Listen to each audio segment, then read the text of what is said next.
रोज का वचन। रोज के वचन में आपका स्वागत है। दिन 41। और यहोवा ने मूसा और हारून को इस्राएलियों और मिस्र के राजा फिरौन के लिए आज्ञा इस अभिप्राय से दी कि वे इस्राएलियों को मिस्र देश से निकाल ले जाए। उनके पितरों के घरानों के मुख्य पुरुष ये हैं। इस्राएल के जेठा रूबेन के पुत्र हनोक, पल्लू, हेस्रोन और कर्मी थे। इन्हीं से रूबेन के कुल निकले। और शिमोन के पुत्र यमूएल, यामीन, ओहद, याकीन और सोहर थे। और एक कनानी स्त्री का बेटा शाऊल भी था। इन्हीं से शिमोन के कुल निकले। और लेवी के पुत्र जिनसे उनकी वंशावली चली है, उनके नाम ये है, अर्थात गेर्शोन, कहात और मरारी। और लेवी की पूरी अवस्था 137 वर्ष की हुई। गेर्शोन के पुत्र जिनसे उनका कुल चला, लिब्नी और शिमी थे। और कहात के पुत्र अमराम, इसहार, हेब्रोन और उज्जीएल थे। और कहात की पूरी अवस्था 137 वर्ष की हुई। और मरारी के पुत्र महली और मूशी थे। लेवियों के कुल जिनसे उनकी वंशावली चली यही है। अमराम ने अपनी फूफी योकेबेद को ब्याह लिया और उससे हारून और मूसा उत्पन्न हुए। और अमराम की पूरी अवस्था 137 वर्ष की हुई। और इसहार के पुत्र कोरह, नेपेग और जिक्री थे। और उज्जीएल के पुत्र मिशाएल, एलसापन और सित्री थे। और हारून ने अम्मीनादाब की बेटी और नहशोन की बहन एलीशेबा को ब्याह लिया। और उससे नादाब, अबीहू, एलाजार और इतमार उत्पन्न हुए। और कोरह के पुत्र आसिर, एलकाना और अबियासाप थे। और इन्हीं से कोरहियों के कुल निकले। और हारून के पुत्र एलाजार ने पुतीएल की एक बेटी को ब्याह लिया और उससे पिनहास उत्पन्न हुआ, जिससे उसका कुल चला। लेवियों के पितरों के घरानों के मुख्य पुरुष यही है।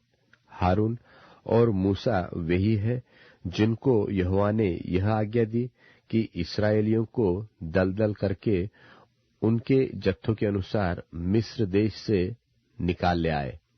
ये वही मूसा और हारून है जिन्होंने मिस्र के राजा फिरौन से कहा कि हम इस्राएलियों को मिस्र से निकाल ले जाएंगे।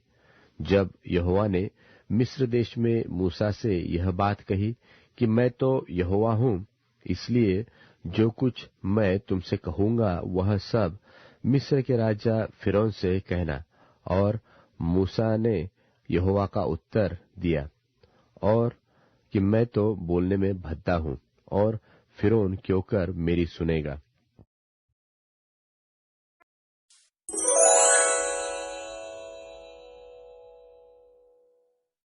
निर्गमन अध्याय 7। निर्गमन अध्याय 7। तब यहोवा ने मूसा से कहा, सुन, मैं तुझे फिरौन के लिए परमेश्वर सा ठहराता हूं, और तेरा भाई हारून तेरा नबी ठहरेगा। जो जो आज्ञा मैं तुझे दूं वही तू कहना। और हारून उसे फिरौन से कहेगा, जिससे वह इस्राएलियों को अपने देश से निकल जाने दे। और मैं फिरौन के मन को कठोर कर दूंगा, और अपने चिन्ह और चमत्कार मिस्र देश में बहुत से दिखाऊंगा। तो भी फिरौन तुम्हारी न सुनेगा। और मैं मिस्र देश पर अपना हाथ बढ़ाकर मिस्रियों को भारी दंड देकर अपनी सेना अर्थात अपनी इस्राएली प्रजा को मिस्र देश से निकाल लूंगा। और जब मैं मिस्र पर हाथ बढ़ाकर इस्राएलियों को उनके बीच से निकाल दूंगा, तब मिस्री जान लेंगे कि मैं यहोवा हूं। तब मूसा और हारून ने यहोवा की आज्ञा के अनुसार ही किया। और जब मूसा और हारून फिरौन से बात करने लगे, तब मूसा तो 80 वर्ष का और हारून 83 वर्ष का था।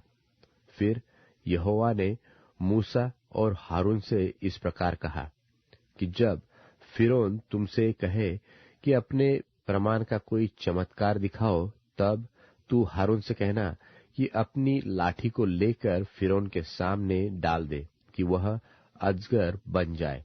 तब मूसा और हारून ने फिरौन के पास जाकर यहोवा की आज्ञा के अनुसार किया, और जब हारून ने अपनी लाठी को फिरौन और उसके कर्मचारियों के सामने डाल दिया, तब वह अजगर बन गया। तब फिरौन ने पंडितों और टोना करने वालों को बुलवाया, और मिस्र के जादूगरों ने आकर अपने अपने मंत्र तंत्र से वैसा ही किया। उन्होंने भी अपनी अपनी लाठी को डाल दिया, और वे भी अजगर बन गए। पर हारून की लाठी उनकी लाठियों को निगल गई।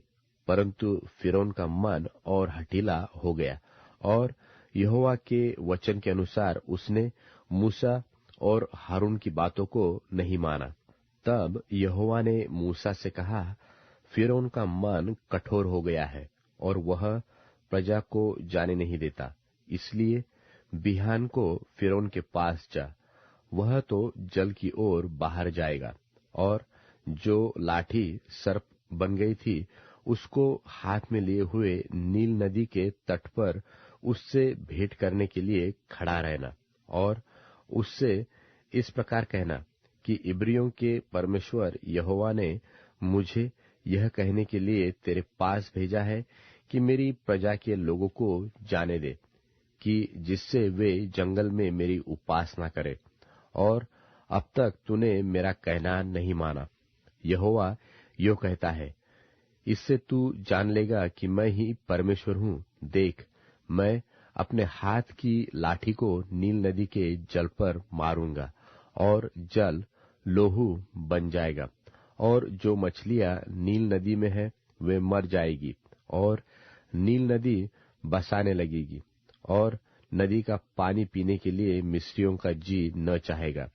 फिर यहोवा ने मूसा से कहा, हारून से कह कि अपनी लाठी लेकर मिस्र देश में जितना जल है, अर्थात उनकी नदियां, नहरें, झीलें, पोखरे, सबके ऊपर अपना हाथ बढ़ा कि उनका जल लोहू बन जाए, और सारे मिस्र देश में काठ और पत्थर दोनों भांति के जल पात्रों में लोहू ही लोहू हो जाएगा। तब मूसा और हारून ने यहोवा की आज्ञा ही के अनुसार किया, अर्थात उसने लाठी को उठाकर फिरौन और उसके कर्मचारियों के देखते नील नदी के जल पर मारा, और नदी का सब जल लोहू बन गया, और नील नदी में जो मछलियां थी वे सब मर गई, और नदी से दुर्गंध आने लगी, और मिस्री लोग नदी का पानी न पी सके, और सारे मिस्र देश में लोहू हो गया। तब मिस्र के जादूगरों ने भी अपने मंत्र तंत्रों से वैसा ही किया। तो भी फिरौन का मन हठीला हो गया, और यहोवा के कहने के अनुसार उसने मूसा और हारून की न मानी। फिरौन ने इस पर भी ध्यान नहीं दिया, और मुंह फेर के अपने घर में चला गया, और सब मिस्री लोग पीने के जल के लिए नील नदी के आसपास खोदने लगे, क्योंकि वे नदी का जल नहीं पी सकते थे। और जब यहोवा ने नील नदी को मारा था, तब से 7 दिन हो चुके थे।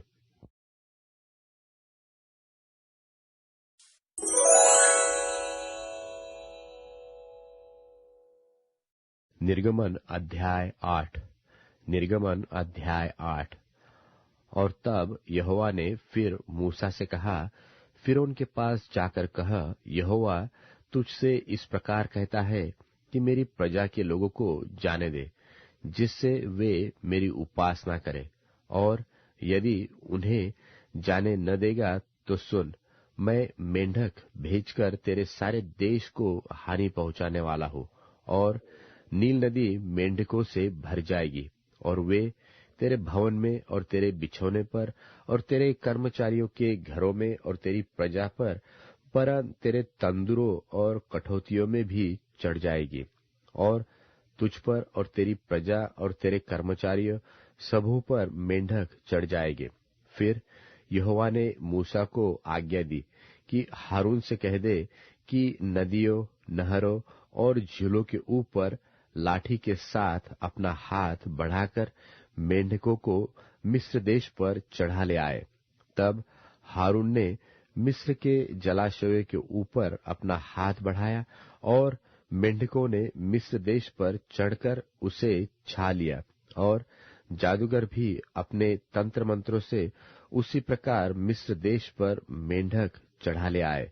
तब फिरौन ने मूसा और हारून को बुलवाकर कहा, यहोवा से विनती करो कि वह मेंढकों को मुझसे और मेरी प्रजा से दूर करे, और मैं इस्राएली लोगों को जाने दूंगा, जिससे वे यहोवा के लिए बलिदान करें। तब मूसा ने फिरौन से कहा, इतनी बात पर तो मुझ पर तेरा घमंड रहे। अब मैं तेरे और तेरे कर्मचारियों और प्रजा के निमित्त कब विनती करूं कि यहोवा तेरे पास से और तेरे घरों में से मेंढकों को दूर करे और वे केवल नील नदी में पाए जाए। उसने कहा, कल। उसने कहा, तेरे वचन के अनुसार होगा, जिससे तुझे यह ज्ञात हो जाएगा कि हमारे परमेश्वर यहोवा के तुल्य कोई दूसरा नहीं है। और मेंढक तेरे पास से और तेरे घरों में से और तेरे कर्मचारियों और प्रजा के पास से दूर होकर केवल नदी में रहेंगे। तब मूसा और हारून फिरौन के पास से निकल गए, और मूसा ने उन मेंढकों के विषय यहोवा की दोहाई दी जो उसने फिरौन पर भेजे थे। और यहोवा ने मूसा के कहने के अनुसार किया, और मेंढक घरों और आंगनों और खेतों में मर गए, और लोगों ने इकट्ठे करके उनके ढेर लगा दिए, और सारा देश दुर्गंध से भर गया। परंतु जब फिरौन ने देखा कि अब आराम मिला है, तब यहोवा के कहने के अनुसार उसने फिर अपने मन को कठोर किया और उनकी न सुनी। फिर यहोवा ने मूसा से कहा, हारून को आज्ञा दे कि तू अपनी लाठी बढ़ाकर भूमि की धूल पर मार, जिससे वह मिस्र देश भर में कुटकिया बन जाए। और उन्होंने वैसा ही किया, अर्थात हारून ने लाठी को ले हाथ बढ़ाकर भूमि की धूल पर मारा। तब मनुष्य और पशु दोनों पर कुटकिया हो गई, वरन सारे मिस्र देश में भूमि की धूल कुटकिया बन गई। तब जादूगर ने चाहा कि अपने मंत्र तंत्रों के बल से हम भी कुटकिया ले आए, परंतु यह उनसे न हो सका, और मनुष्यों और पशु दोनों पर कुटकिया बनी ही रही। तब जादूगरों ने फिरौन से कहा, यह तो परमेश्वर के हाथ का काम है। तो भी यहोवा के कहने के अनुसार फिरौन का मन कठोर होता रहा, और उसने मूसा और हारून की बात न मानी। फिर यहोवा ने मूसा से कहा, बिहान को तड़के उठकर फिरौन के सामने खड़ा होना, वह तो जल की ओर आएगा, और उससे कहना कि यहोवा तुझसे यह कहता है कि मेरी प्रजा के लोगों को जाने दे कि वे मेरी उपासना करें। यदि तू मेरी प्रजा को न जाने देगा तो सुन, मैं तुझ पर और तेरे कर्मचारियों और तेरी प्रजा पर और तेरे घरों में झुंड के झुंड डास भेजूंगा, और मिस्रियों के घर और उनके रहने की भूमि में भी डास भर जाएंगे। उस दिन मैं गोशेन देश को, जिसमें मेरी प्रजा रहती है, अलग करूंगा, और उसमें डासों के झुंड न होंगे, जिससे तू जान ले कि पृथ्वी के बीच में मैं ही यहोवा हूँ, और मैं अपनी प्रजा और तेरी प्रजा में अंतर ठहराऊंगा। यह चिन्ह कल होगा। और यहोवा ने वैसा ही किया, और फिरौन के भवन और उसके कर्मचारियों के घरों में और सारे मिस्र देश में डासों के झुंड भर गए, और डासों के मारे वह देश नाश हुआ। तब फिरौन ने मूसा और हारून को बुलवाकर कहा, तुम जाकर अपने परमेश्वर के लिए इसी देश में बलिदान करो। मूसा ने कहा, ऐसा करना उचित नहीं, क्योंकि हम अपने परमेश्वर यहोवा के लिए मिस्रियों की घृणित वस्तु बलिदान करेंगे, और यदि हम मिस्रियों के देखते उनकी घृणित वस्तु बलिदान करें, तो क्या वे हमको पत्थरवाह न करेंगे? हम जंगल में 3 दिन के मार्ग पर जाकर अपने परमेश्वर यहोवा के लिए जैसा वह हमसे कहेगा वैसा ही बलिदान करेंगे। फिरौन ने कहा, मैं तुमको जंगल में जाने दूंगा कि तुम अपने परमेश्वर यहोवा के लिए जंगल में बलिदान करो। केवल बहुत दूर न जाना और मेरे लिए विनती करो। तब मूसा ने कहा, सुन, मैं तेरे पास से बाहर जाकर यहोवा से विनती करूंगा कि दासों के झुंड तेरे और तेरे कर्मचारियों और प्रजा के पास से कल ही दूर हो।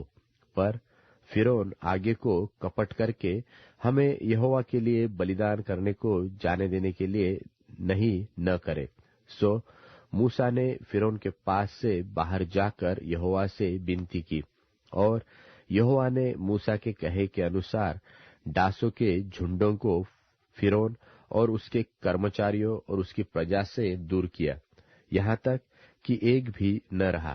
तब फिरौन ने इस बार भी अपने मन को सुन्न किया और उन लोगों को जाने न दिया।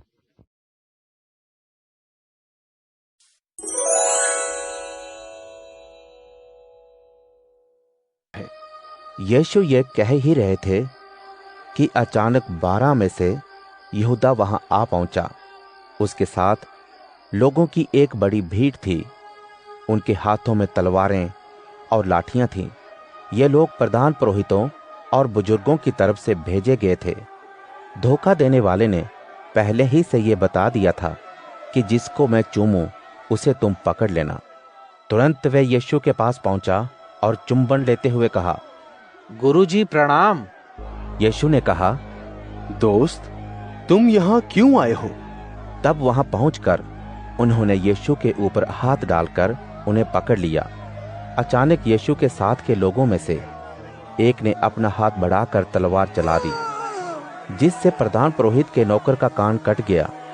तब यीशु ने उससे कहा, अपनी तलवार मयान में रख लो। जो लोग तलवार से मारते हैं उन्हें भी तलवार से मारा जाएगा। तुम क्या सोचते हो कि अगर मैं अपने पिता से कहूं, क्या वो 12 पलटन से ज्यादा स्वर्गदूतों को मेरे लिए भेज नहीं सकते? लेकिन यदि ऐसा हुआ तो जैसा पवित्र वचन में लिखा है वो कैसे पूरा होगा? तभी यीशु ने भीड़ से कहा, क्या जिस तरह से चोर को पकड़ा जाता है उसी तरह से तुम तलवारें भाले लेकर मुझे पकड़ने आए हो? प्रार्थना भवन में अक्सर मैं तुम लोगों को सिखाया करता था, तब तुमने मुझे नहीं पकड़ा। लेकिन ये सब इसलिए हो रहा है ताकि बाइबल में लिखी बातें पूरी हों। तब सभी शिष्य यीशु को छोड़ भाग खड़े हुए। जिन लोगों ने यीशु को पकड़ लिया वह उन्हें प्रधान पुरोहित कैफा के पास ले गए, जहां शिक्षक और बुजुर्ग अगुवे इकट्ठे थे। लेकिन एक दूरी पर प्रधान पुरोहित के आहते में जाकर पतरस नौकरों के साथ बैठ गया ताकि देखे कि फिर क्या होगा। प्रधान पुरोहित, बुजुर्ग और सारी सभा उन्हें मार डालने के लिए झूठी गवाही की तलाश में थे। हालांकि बहुत से झूठे गवाह सामने आए, लेकिन कुछ सच्चाई सामने नहीं आई। आखिर में 2 व्यक्तियों ने आगे आकर कहा, इसने कहा था कि मैं परमेश्वर के घर को 3 दिन में धराशायी कर सकता हूँ और 3 दिन में फिर बना भी सकता हूँ। तब प्रधान पुरोहित ने खड़े होकर यीशु से कहा, क्या आप कोई जवाब नहीं देते? ये लोग तो आपके खिलाफ क्या कुछ नहीं कह रहे हैं। लेकिन यीशु खामोश रहे। तब प्रधान पुरोहित ने यीशु से कहा, मैं जीवित परमेश्वर की शपथ देता हूँ कि अगर आप परमेश्वर के बेटे हैं तो हमें बताइए। यीशु ने उससे कहा, तुमने कह ही दिया है। इसके अलावा मैं तुम्हें बताता हूँ कि इसके बाद तुम परमेश्वर के पुत्र को अधिकार के पद पर आसीन और आसमान के बादलों पर आते देखोगे। इसके बाद प्रधान पुरोहित ने अपने कपड़े फाड़ते हुए कहा, यह निंदा कर रहा है। अब हमें और गवाहों की क्या जरूरत? अब तो तुम लोगों ने स्वयं ही इसके मुंह से सुन लिया है। तुम क्या सोचते हो? उन्होंने जवाब में कहा, वह मौत की सजा के लायक है। तब उन्होंने यीशु के मुंह पर थूका और घूंसों से मारा। दूसरों ने थप्पड़ मारा और कहा, मसीह जी, बताइए किसने मारा आपको?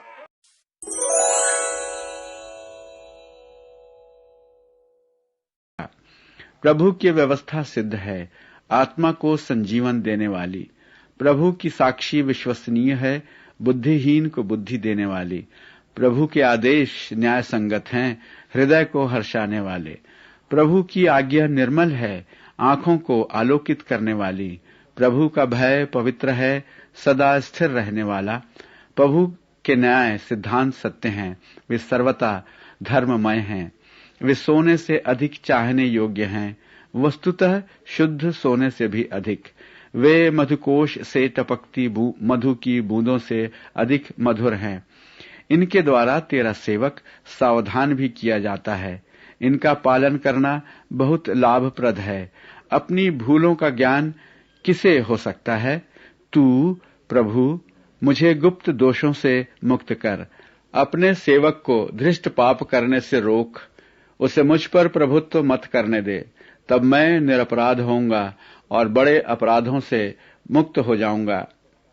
हे प्रभु, मेरे चट्टान, मेरे उद्धारक, मेरे मुंह के शब्द और हृदय का ध्यान तू स्वीकार करे।